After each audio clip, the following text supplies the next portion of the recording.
Hi, I'm Kurt Loder. This is MTV News Raw. All talk, no, or very... that won't do. Right, let's try this. I'm Kurt Loder. This is MTV News Raw. All talk, little or no editing. And our subjects/victims today are the pride of Northern California, Green Day, whom we accosted in their rehearsal space, a garage, what else, in Berkeley, California recently on the eve of the release of their new album, Insomniac. Here's what we heard. No, that was okay, so should we blow the whistle on this girl? Well, maybe not. We'll do her all. Okay.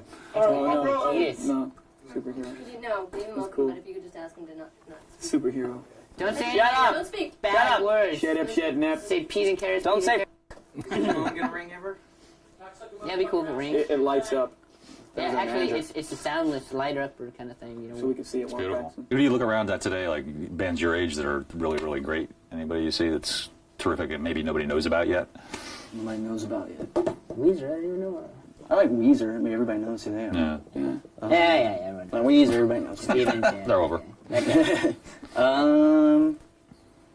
Anybody? Or maybe any, like older groups that are still good. I can't think of any myself, but I'm sure they must be out there. I kind of like Tom Petty.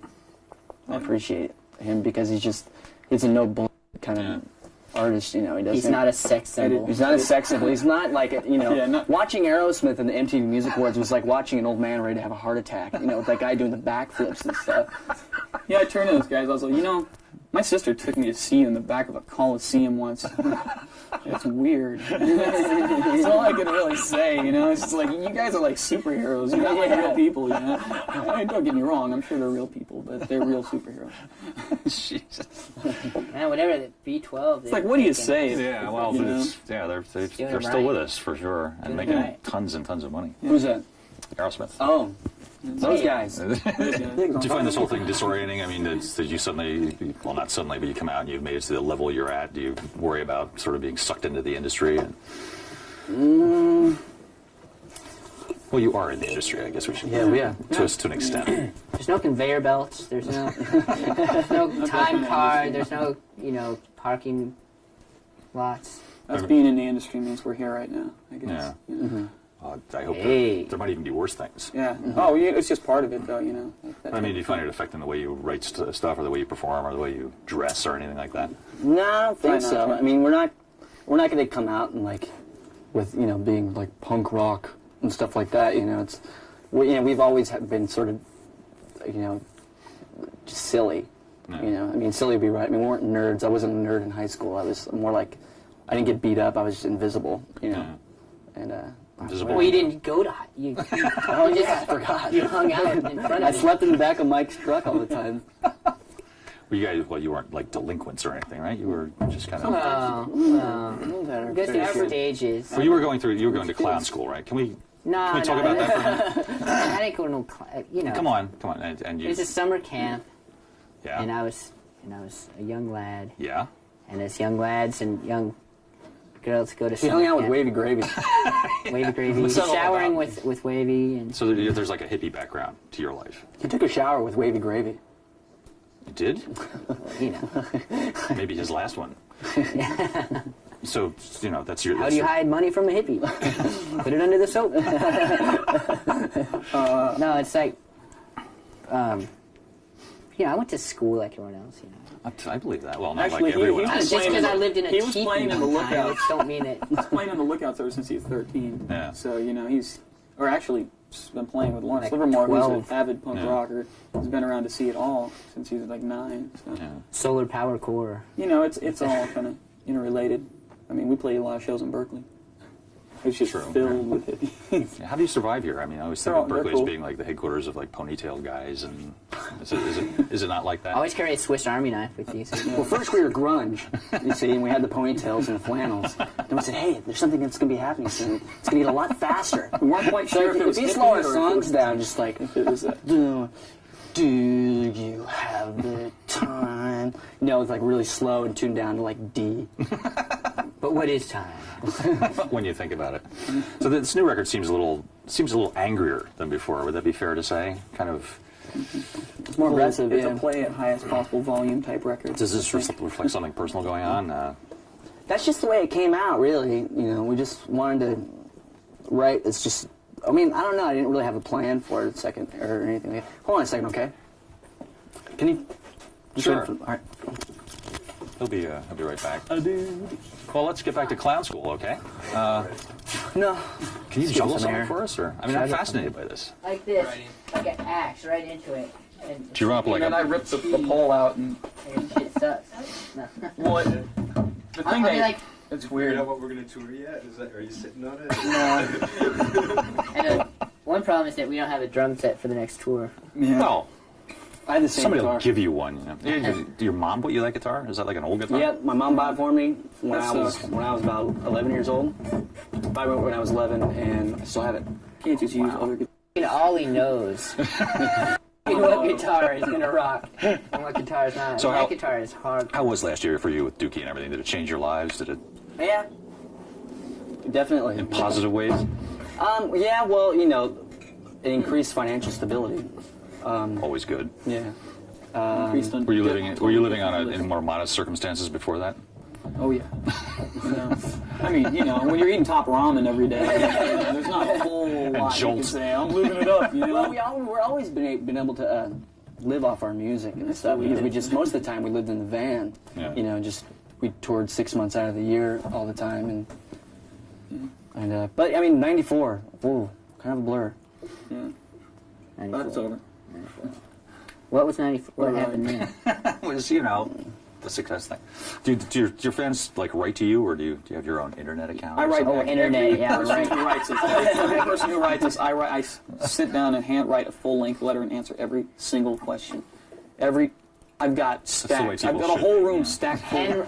Handwriting, letters out, drawing in pictures, everything. Actually, we used to do that until it got to be a ridiculous number. I was writing We like like decorate the envelope. 4 or 5 note type letters a day, you know. But what do they want to know out there? I mean, are they how old are they? Is there So any, it ranges from for me like 6 to 60. You know, sometimes. Try not to read that stuff, tell you the truth. Yeah. Sometimes I know, it's like we keep brain damage. We keep people posted and Dear stuff, but you get Green through Day. 3 letters and I some like people you just guys, like okay, they sit so there. I like- Okay, you guys are every cool, class okay. is a different Yeah, part it's of their letter, you know. And so we got like 31 pages. Dear Green Day, first off, I woke up this morning and felt like I had to kill myself, but then I had a bowl of cornflakes. Then I walked outside and got in the car. My mom drove me to school. She Disturbing. smokes too much. This is just going everything, you know.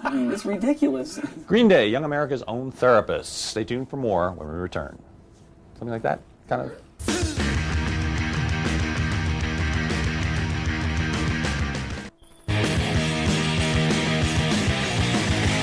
Welcome back to MTV News Raw with Green Day. More than just a band, a comedy happening. We join the lads now talking about their breakthrough appearance at Woodstock '94. Yeah, a lot of people look at Woodstock as like a. Some turning point. And it was Well, I mean, like it did like you know. extra gig. Yeah, we got you know, a lot of people saw that show and stuff. But to tell you the truth, we played kind of bad. Like, we weren't that good that day. And the thing is we're like 30 feet from the audience. It was way back, and then funny those kids can huck that mud though, you know. And well, those kind of shows are like half about the music and half about, I guess, being there. Right? Yeah, And Half that's about like- having the biggest barbecue that you can.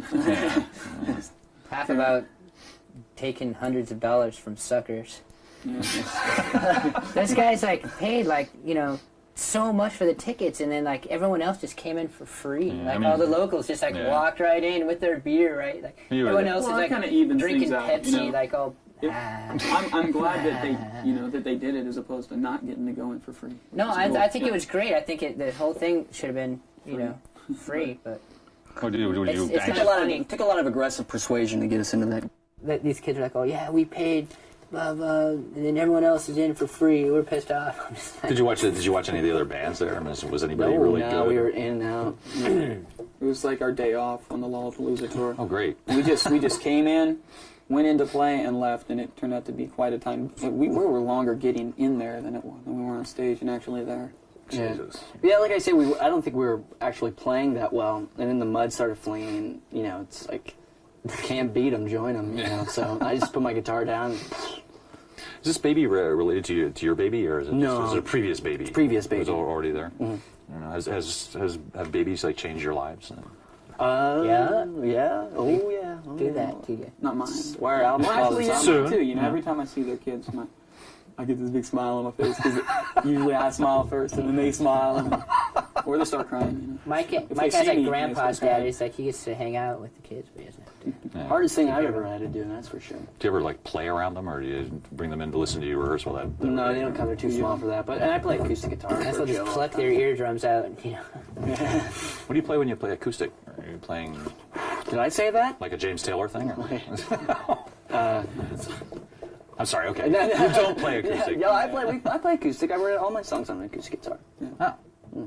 Good. I think any good song should be able to be played on an acoustic True. at least, you know. True. Good point. Good point. Any good rock and roll song. Okay. Well, now we're going to do each of you individually, Yes. and then the torture will be over. Okay. Tell me what kind of family you grew up in. Was it kind of like a working class family? Yeah, my mom is a waitress. My dad was he was a jazz drummer and a trucker. Yeah. Worked for the Safeway trucks, and we had 6 kids in our family. I'm the youngest, and he passed away when I was 10, and so it was we struggled. I mean, we were broke, but we weren't starving or anything like that. It was a pretty, lower middle class, working class. And that was around here, right? Yeah, Rodeo. I'm from a small refinery town called Rodeo. Yeah. So lots of smokestacks. My brother actually works at the refineries now. So I mean that's where everybody's destined to do. Yeah.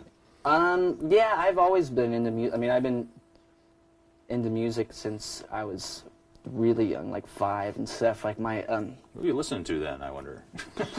my mom listened to a lot of country music. She comes from Oklahoma. Hence the name Billy Joe. Yeah. It's not William Joseph. It's just Billy Joe. Really? Yeah. And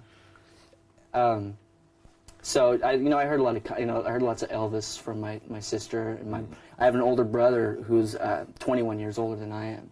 Wow. So my mom is now she's 63, so I'm 23, and so she's been through like every generation of kids pretty much since like the 50s, the 60s, the 70s, the 80s, and up until like beginning of the 90s. Yeah.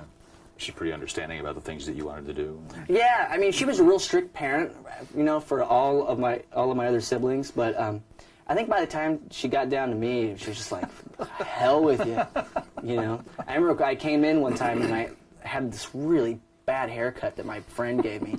That was like, it was like shaved all back here, and then like it was shaved in the back right here, and then it was like long in the back. Nice. I came in, I go, "Hey, Mom!" And she's laying in bed. She goes, "Oh, Billy Joe, no!" And she was pissed too. But what could she do about it? Too late then. Yeah. This guitar that you got, where did you see it? Was it just in a music store window, or? No, this guy George Cole. I don't know if you're familiar with a band called Beatnik Beach. Yep. And before that, I used to belong to a guy in Big Bang Beat or something like that. It's like I don't know what the hell it is. But he had the guitar, and he was kind of teaching me how to play guitar a little bit. Basically, it wasn't like a guitar lesson because I learned how to read music. We just kind of went in like, "Did you learn anything out of the book?" "No." "Well, let's jam." Yeah. So, he taught me how to put my hands on the thing. Yeah. And What were you playing at that time? I mean, were you aspiring to play like punk stuff, or was it? Were you going for the country thing? No country. That's definitely not. I was into a lot of bad heavy metal and stuff. Well, some good heavy metal. Yeah. Yeah. I mean, I really liked like the first Van Halen record. Yeah. And, Ozzy? I was a big Ozzy fan. Yeah. I loved like Randy Rhoads and stuff like that. And I never really was a Black Sabbath fan. Yeah.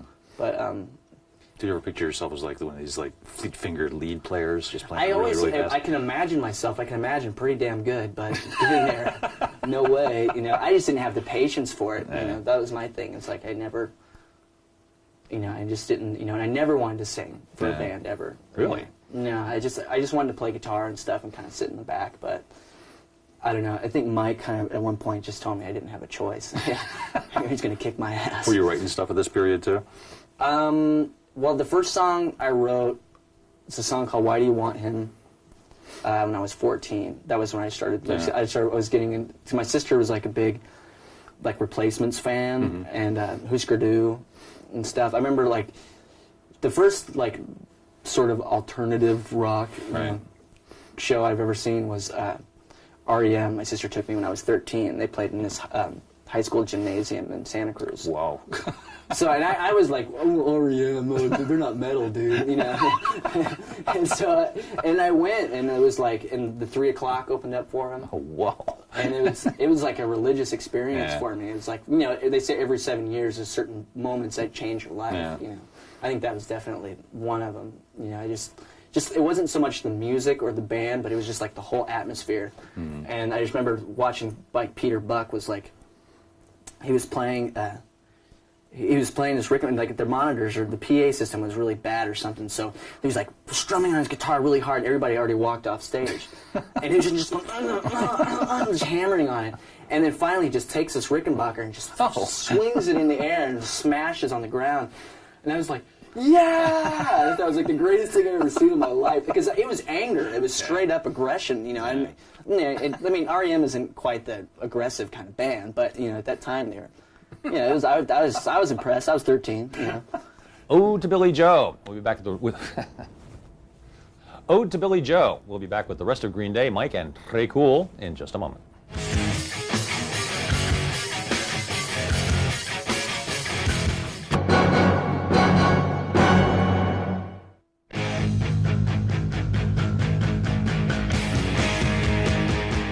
Welcome back to MTV News Raw with Green Day. Now, spotlight on the band's rhythm section, Mike Dirnt and Trey Cool. So what were the beginnings of the band like? What did you start out playing? Did you realize you wanted to write original stuff at first, or? We start, you know, me and Billy wrote our first song together in like 1986. Yeah, no, 87. What was it? My freshman year. Was it Strangeland? Or no, it wasn't Strangeland. It was Best Thing in Town. Yeah. A song called Best Thing in Town. Is it like a love song? Or? No, it's Come Along, Let's Go For a Ride. Come along and to the other side. Just Best Thing in Town, you know. Got a girl's best thing in town. There's nothing to do where you're at, you know, type of thing. And, you know, they're all on tape. They're all on CDs and stuff. Yeah. Or, you know, a lot of songs we wrote back then aren't on CDs and stuff, but those are just, you know, chord changes now. Yeah. You know, it's funny. They're not even songs anymore.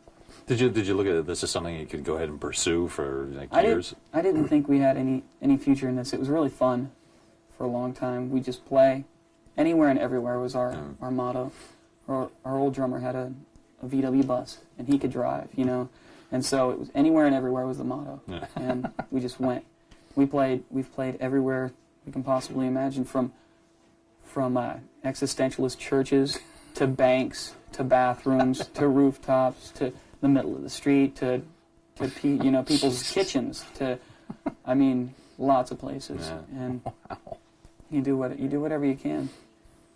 And you just, you know, I have friends will come up and say, oh, you know, what was your secret? How'd you get discovered and this and that? And I just haven't talked to them in a long time. And, you know, most people, you know, who are actually out there plugging away, no, it's not a discover thing. Yeah. I think we just kind of realized after our second record, oh, okay, we have something here, you know, we can keep going. We were ready to break up before Kerplunk came out. Really? Yeah. Because our old drummer left, and it took me and Trey and Billy Joe a while to learn how to play together. Yeah. Rolling? Mm-hmm. Okay. So, well, you listen to Gershwin. Are there, like, seriously, do you play other instruments besides drums? I have a little guitar, a little one's about this big. What else do you listen to in the way of music? All kinds of, like, a lot of Beatles. I like the Beatles, you know. And Normal stuff. And the other lads? Kind of, you know, like a lot of old, like Billy listens to like a lot of old like vinyl and stuff, like Fang and just like old like punk stuff. And you know, it's not, we didn't like grow up on that stuff though. It's kind of like we kind of learned about it afterwards. And you feel strange when people say, "Gee, it's this new punk thing." And I'm like, yeah, you guys are like, you're like the Pistols and what? You guys are like, you know, the Clash. It's like, no, man. They're not an influence on us. Like, were you influenced in a big way by this, you know, 76 thing? It's like, nah. Right on. Who would you say your influences were, if there were any? We're influenced the opposite of what influences usually are. You know, like, we're influenced on, like, what we hated. Like Hall & Oates, like, you know, all this, you know, Cyndi Lauper, all this, like, 80s crap. Yeah. That just like, didn't want to be that. All, like, the mainstream 80s crap. Yeah. Like, the whole Martha Quinn era. Whatever. So you said if we could just avoid being that, we'll have accomplished something? Yeah, it's like, you know, like what's lame about that? Oh, that, you know, hammer-on 10-minute guitar solo. Okay, what's lame about that? Oh, all this, you know, girls in bikinis like running around. What's lame about that? Oh, like, you know, it sucks. So, yeah, I just, you know, Do you just think know what sucks. Do you think we live at a better age now? Do you think people are more attuned I to don't these know, things? that hole in the ozone's the size of Europe now, and I don't think it was back then, but Well, we're still walking around, though. yeah. This is the last couple of years that we'll be able to walk around without sunscreen, you know, enjoy it. That's a very upbeat way of looking at it. Okay, Kelly? Well, obviously you're concerned about the ozone and stuff in the future, because maybe because you have a daughter. Has that See, what's that's that a good done to segue. Jim? What, having a daughter? Yeah. Well, it's like, you know, it makes me, I mean, I don't think I would be as, like, you know, concerned about, you know, the future if I didn't have some offspring. I forget I said that word, offspring. We'll just leave that out. If I didn't have a child, you know, I wouldn't care so much about what was going to happen. I'm starting to, like, make friends with some, like, you know, other parents and stuff, too, you know. Are they surprised to find that you're a down-to-earth guy and not some wild rock and roll guy? No. Yeah. I'm not down to earth. Well, no, I'm I didn't mean that as a Pretty slur. wild guy, let me tell you. I let my hair down sometimes. Do you think you'll be fixing this room up a little bit, or What's wrong with it? the heat? The heat, if it wouldn't be so hot if you didn't have all these dumb lights. In Well, here. blame it on us. Okay, I think that's good for me. Do you have any more questions, Kelly? No. I think you can go. Thank you. We're all happy. What was that?